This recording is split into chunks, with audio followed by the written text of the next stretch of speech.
نحمدہ و نصلی علی رسولہ الکریم اما بعد۔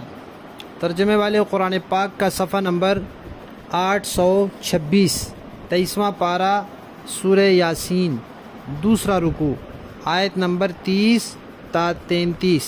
اعوذ باللہ من الشیطان الرجیم، بسم اللہ الرحمن الرحیم۔ یا حسرة علی العباد ما يأتيهم من رسول إلا كانوا به يستهزئون ألم يروا كم أهلكنا قبلهم من القرون أنهم إليهم لا يرجعون وإن كل لما جميع لدينا محضرون وآية لهم الأرض الميتة أحييناها وأخرجنا منها حبا فمنه يأكلون۔ صدق اللہ العظیم۔ بستی والوں کا تذکرہ چل رہا تھا کہ اللہ تعالیٰ نے پھر ایک فرشتے کو بھیجا اور اس نے ایک ڈراؤنی خوفناک آواز نکالی جس سے وہ سب بستی والے مر کر ایسے ہو گئے جیسے کوئلے پر پانی ڈال دیا جائے دہکتے کوئلے پر تو وہ بجھ جاتا ہے۔ اللہ تعالیٰ فرما رہے ہیں کہ بہت افسوس ہے لوگوں پر کہ جب بھی ان کے پاس اللہ کا کوئی نبی، کوئی پیغمبر، کوئی رسول آیا، انہوں نے اس کا مذاق اڑایا۔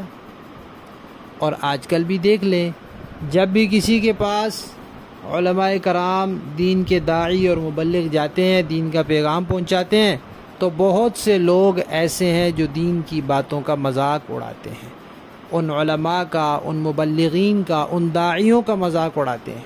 تو یہ بات کوئی دنیا میں نئی نہیں ہے، یہ شروع سے چلی آ رہی ہے کہ جب بھی منکرین کے پاس رسول آئے انہوں نے ان کا مذاق اڑایا۔ اللہ تعالیٰ فرماتے ہیں کہ اللہ کے کسی پیغمبر کا، اللہ کے کسی نبی کا، دین کے کسی داعی کا مذاق اڑانا اس کی ذات کی وجہ سے تو نہیں ہے، دین کی وجہ سے ہے۔ اگر وہ دین کی بات نہ کرتا کوئی اس کا مذاق نہ اڑاتا۔ تو یہ جو کفار، یہ منکرین ان کا مذاق اڑاتے ہیں تو یہ دین کا مذاق اڑا رہے ہیں، یہ اللہ کے احکامات کا مذاق اڑا رہے ہیں، اللہ کی وحی اور اللہ کی کتاب کا مذاق اڑاتے ہیں۔ تو اللہ کے احکامات کا مذاق اڑانا کوئی معمولی جرم نہیں ہے، اللہ کے بھیجے ہوئے قاصد کا مذاق اڑانا کوئی معمولی جرم نہیں ہے۔ تو اس لیے فرمایا کہ انہوں نے اس سے کوئی نصیحت حاصل نہیں کی کہ ان مکہ والوں سے پہلے بہت سی قومیں آئیں، انہوں نے اپنے انبیاء کا، دین کا مذاق اڑایا، اللہ نے ان کو تباہ کر دیا، کسی پر پتھروں کی بارش برسا دی، کسی جگہ بستی الٹا دی، کسی کو سیلاب میں ڈبو دیا، کسی کو آگ کے اندر جلا دیا، اور کسی کو آندھی میں تباہ کر دیا، کسی کو چیخ نے ہلاک کر دیا۔ یہ مکہ والوں کے سامنے یہ سارے نمونے نہیں ہیں، سارے واقعات انہوں نے سن رکھے ہیں، اتنے واقعات انہوں نے سنے، اور وہ لوگ جو دنیا سے چلے گئے اب دوبارہ دنیا میں آ بھی نہیں سکتے۔ تو ان مکہ والوں نے ان سے کوئی عبرت نہیں حاصل کی، کچھ سیکھا نہیں کہ اب ان کے پاس رسول آئے تو انہوں نے بھی وہی کام شروع کر دیا جس کام کی وجہ سے وہ پہلی بستیاں ساری ہلاک ہوئی، پہلے لوگ تباہ ہوئے، عذاب کا شکار ہوئے، وہی کام انہوں نے شروع کر دیا۔ اب یہ بھی رسول اللہ صلی اللہ علیہ وسلم کا مذاق اڑاتے ہیں۔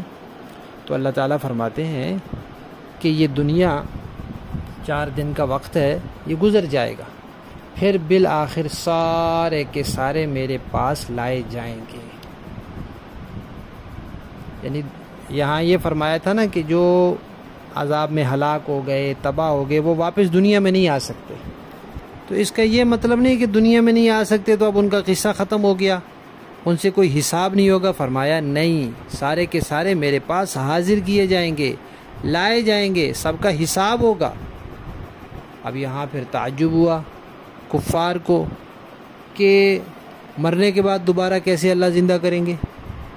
کیسے دوبارہ ان کے ذرات کو جمع کریں گے؟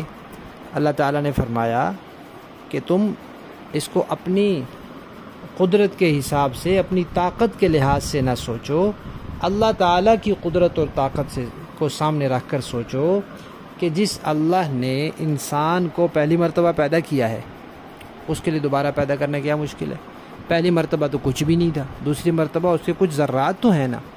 یہاں یہ مثال دی ہے کہ تم اپنے ہاں دیکھو، بعض جگہ زمین قحط سالی کی وجہ سے بالکل بنجر ہو جاتی ہے، خشک ہو جاتی ہے، مردہ ہو جاتی ہے، پھر بارش بھیج کر اس کو دوبارہ زندہ کون کرتا ہے؟ اس میں جان کون ڈالتا ہے؟ پھر اس میں سبزہ کون اگاتا ہے؟ جو اللہ یہ کام کر سکتے ہیں وہ اللہ انسانوں کو بھی دوبارہ زندہ کر سکتے ہیں۔ لفظی معنی دیکھیے، یا حسرتاً، ہائے افسوس، علی العباد، ان بندوں کی حالت پر، ما یأتیہم، نہیں آیا ان کے پاس، من رسول، کوئی رسول، الا مگر، کانو یہ تھے، بہی اس کے ساتھ، یستہزئون استہزاء کرتے، مذاق اڑاتے اس کا۔